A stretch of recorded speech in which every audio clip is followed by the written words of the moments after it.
What's going on, guys? Today is going to be a different video, and it's going to be about Smogon policy, and particularly a very vague and sort of unknown part of the Smogon policy that I feel like otherwise very competent players, Smogon players, just don't know about. And if you didn't know about what I'm going to tell you today, there's nothing to be ashamed of. I have a lot of friends who are very good players, experienced in Smogon, that don't know this simply because there hasn't been a generation shift in like 3 years. So you could have started playing in XY in 2013 and by now you have 2.5 years of experience.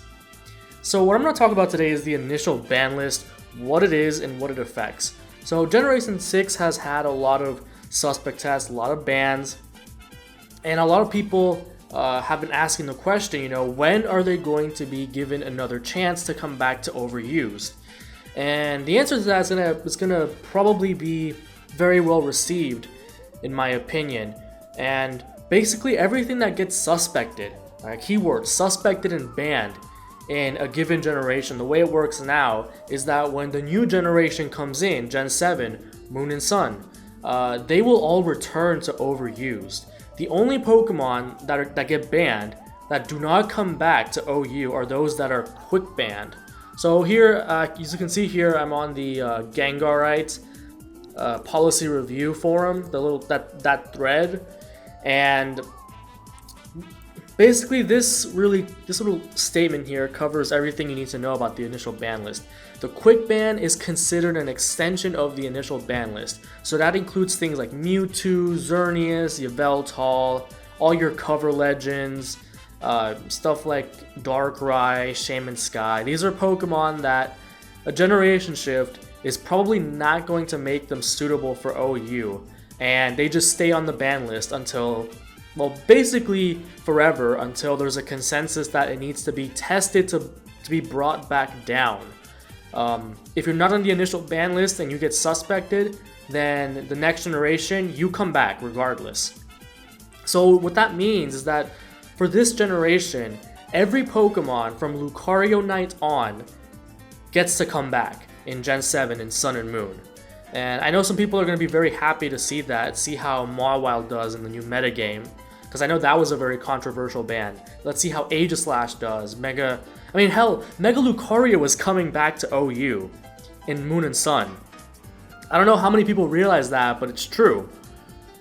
So, yeah, and those are all the Pokemon that actually got suspect tests, like democratic suspect tests. Quick bans is just things that are decided by the council, and to get those threats out of there as soon as possible, things that are obviously overpowered, where there really is no discussion. I believe Blaziken is going to be staying on the initial ban list for this generation shift. That's the first time that's happened.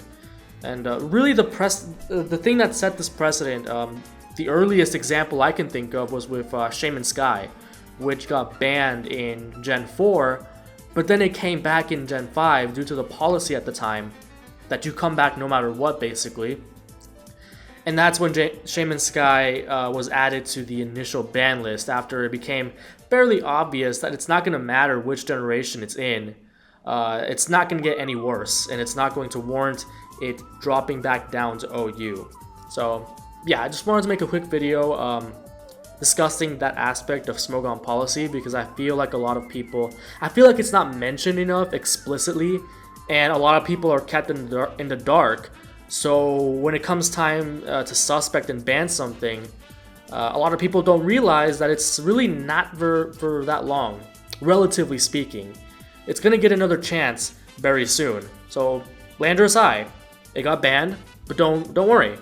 Gen 7's coming, and it will drop back down. None of this stuff, the only Pokemon that actually need to be retested to come back down after a generation shift is everything on the initial ban list. And usually, they're pretty liberal with what they let down and what they place on the initial ban list. Like, I think for X and Y, the only things on the initial ban list were like Yveltal, Xerneas, Mewtwo, and like a few other Pokemon.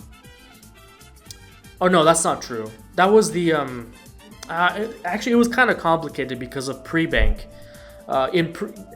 The initial ban list got kind of complicated in Gen 6 because of the pre-bank metagame, and there was a bunch of Pokemon that were not going to be available for a while regardless, so that's why the initial ban list ended up very, very small. Limited to like Xerneas, Yveltal, Mewtwo. I really can't think of anything else. It was like 5 Pokemon. It was ridiculous. So if you have any questions about anything else related to Smogon policy, I pretty much know my stuff regarding that. And as always, if you have a question, you can always refer to the policy review forum and just scroll through, especially about specific bans, quick bans, stuff that the Smogon community is looking at or scrutinizing. Like, I think there's a whole thread on Scald here. Yeah, you can see that right here.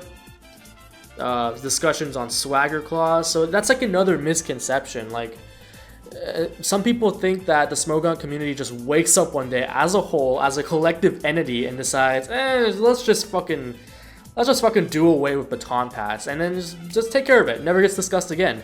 No, these things in policy review right here in this forum, there's some stuff that is just like everything gets actively discussed. So it's not like we just do away with something and it just dies and no one gets to have a say in it. This is where you get to have your say, right here. All right, so that's pretty much all there is to this video. So yeah, Lucario Night onward, everything's gonna drop for Moon and Sun. So if you didn't know about that, get hyped, because some of your favorite Pokemon might be seeing the light of day, might be given another chance very soon, by default. That is according to their own policy. You can go ahead and like and sub if you learned something from this video, and if you didn't, do it anyway. I will see y'all next time.